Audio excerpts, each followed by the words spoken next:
Okay, Rambam Sefer Misvot. Misvot Aseh, positive commandment. We're in the middle of number Ayin Gimel, number 73, which is the command to vidui lehitvadot, to, in going through the process of atoning for our sins, to confess our sins and thereby atone for them verbally.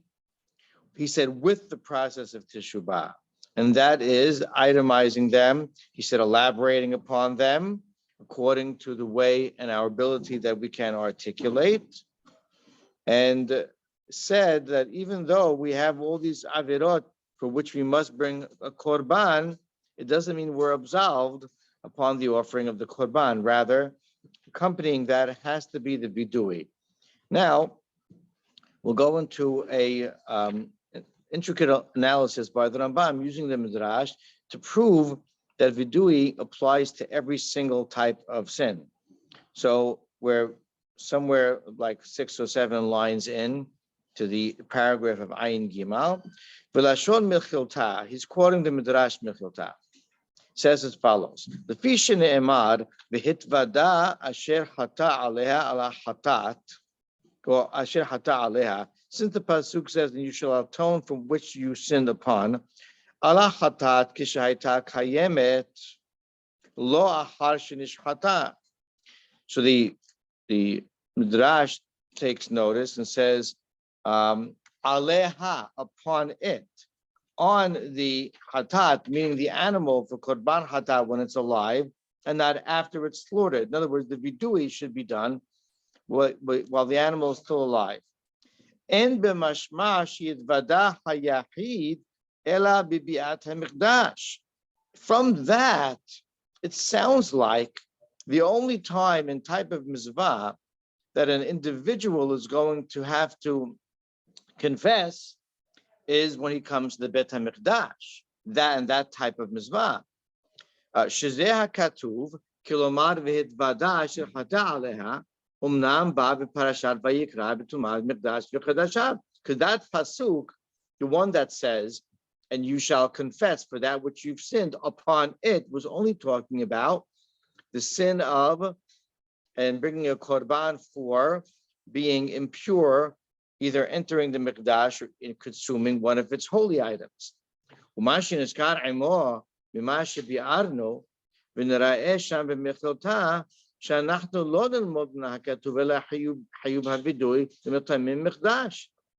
And so from here, in this midrash, this pasuk and the midrash together, it doesn't seem like any other mizvah besides the one being referred to requires a confession. How do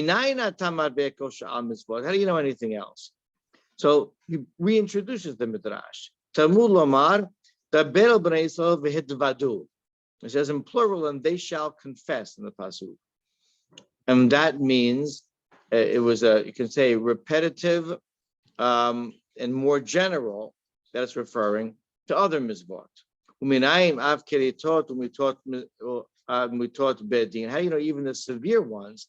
You're going to die anyway, and your atonement will be upon death. How do you know even those require amar hatatam? Their sin, superfluous also, according to the midrash. L'rabot misvot l'rabot misvot lo ta'aseh.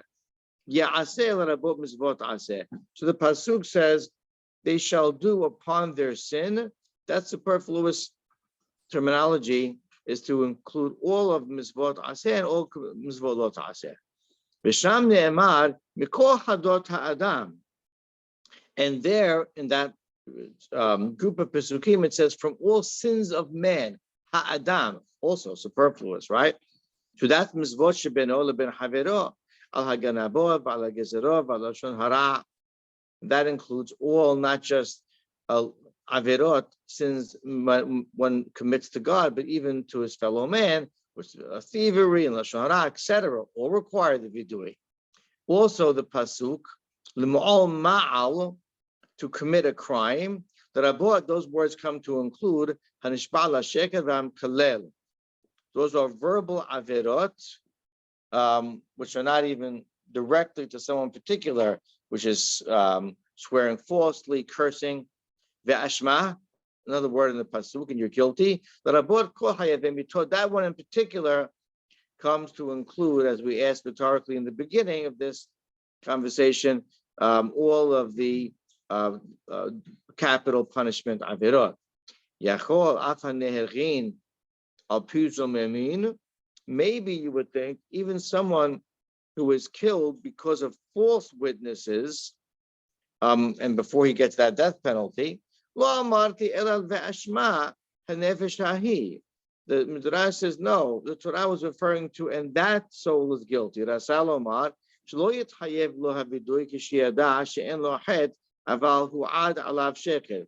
that a person would not be obligated to confess when he finds out that it wasn't really a sin, rather there was false testimony against him. So it isn't like, just because you were sentenced to death, that automatically comes with the vidui. That has to be real. Anyway, the Rambam says, now it's clear. We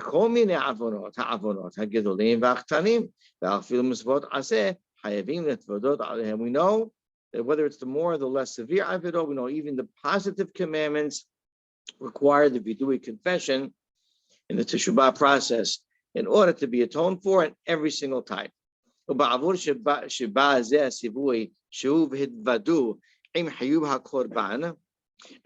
because that this misvah is stated in the Torah along with a korban obligation,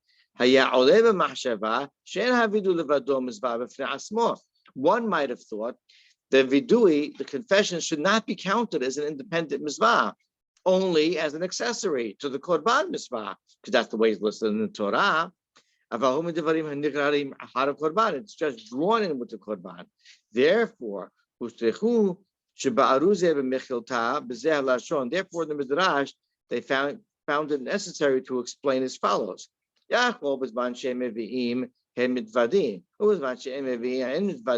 have thought that only when they bring a korban, as the pasuk seems to state, they will have to confess, and otherwise they won't. To Mulomar, the pasuk comes to include the Be'el B'nai Israel v'hitvadu. Speak to B'nai Israel, and they shall confess. And that sounds like whenever, even not with the korban.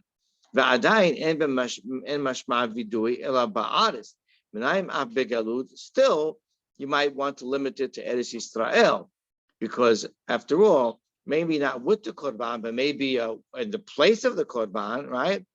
Talmud Lomar, the pasuk teaches us otherwise.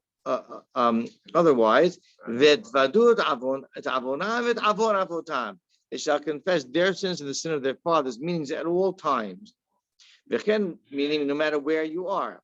Daniel,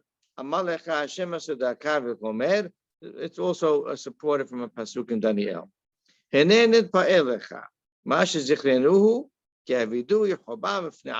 now we can understand from this analysis that, as we mentioned in the beginning of this misvah, that it is an independent misvah.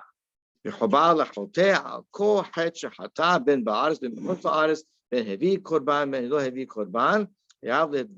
therefore the sinner, no matter where he is, no matter whether it's accompanied by a korban, must confess. And this is the source of the positive commandment: they shall confess for their sin. The other midrash he brings in the midrash Sefer that says the word vehitvada is verbal confession. Masechet Yoma, which speaks of the concepts of teshubah, also you find the discussion on the confession of vidui. Okay, Misvat Ayin Dalet, number 674. Hu shesivanu shiakrib korban kol ish zab shenitrapa mizobo zehu korban hazav. Zab is a male who has a seminal drip, which is a leakage from his private organ. It's not talking about sperm that was cured from his condition of zov. And this is called a person who is a zav, has to bring a korban, and the korban is the korban of the zav. And until he brings the korban, even if he dipped in the mikveh, and waited the amount of time that he needs to, he still lacks full atonement until he brings the korban. The source, it says in the Torah, when the zab is now purified, meaning the condition's over, went to the mikveh, purified, on the 8th day, and it described the korban that he must bring. Matching that, Misvah Ayin He number 75, there's a female, there's a woman called a Zabah. That's a woman who bleeds, but not during her period. And there's a formula, how many bleedings, how many days she's called a Zabah, but will necessitate a korban. Korban, she'll be obligated when she is finished with the condition to bring a korban, again under certain conditions. The korban of the zabah, as she's called, it's a korban of 2 birds and choices of 2 species. She also lacks full atonement until she brings that atonement or relief of her obligation, until she brings that korban. I'm not sure if we'll be able to finish the rest of this discussion, but let's at least begin it. Someone might have a difficulty with what I'm saying. V'yomar, achar shekorban hazab hu kekorban hazaba, lama lo timne min hakorban shithayev bo kol mi shithayev. Why then don't we list, in terms of our numbers of misvot, since the korban of the zav and the zava come from the same species, they're the same type of korban, it's for similar reasons, why don't we count it all as one big mitzvah? Anyone who's going to be obligated in such a korban, the zav and the zava. Let's make it the zav, zava, korban, mitzvah. Kimoshe asita, and someone's going to tell me, just like you decided, the korban hatat ve'asham vadai ve'asham talui ve'korban olah, as we listed beforehand, ve'korban oleh v'yored. This is the asker talking to the Rambam. Shemanita, you counted in all these korbanot, whether it was the olah, the hatat, the asham talui, asham vadai, oleh v'yored, kol echad v'echad mitzvah had levad. You listed each one as a mitzvah. And you, Mr. Rambam, you didn't decide that every single different avera for which you have to bring, for instance, a hatat or an asham will be listed as a separate mitzvah. You didn't decide that. Rather, you incorporated them all in the mitzvah of bringing the korban hatat, let's say, or olah, or asham. So you didn't decide to include kol avon avon mehem hakorban v'nei hayara uilecha. Since you made that decision,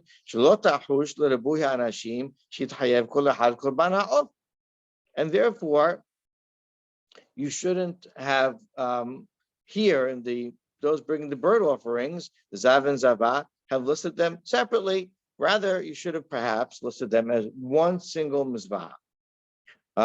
Okay, so he's going to have a nice long answer. So we're going to stop in the middle again today. The answer to this question we will continue tomorrow in the middle of Misvat Ayin He. Baruch Adonai Olam. Amen. Amen.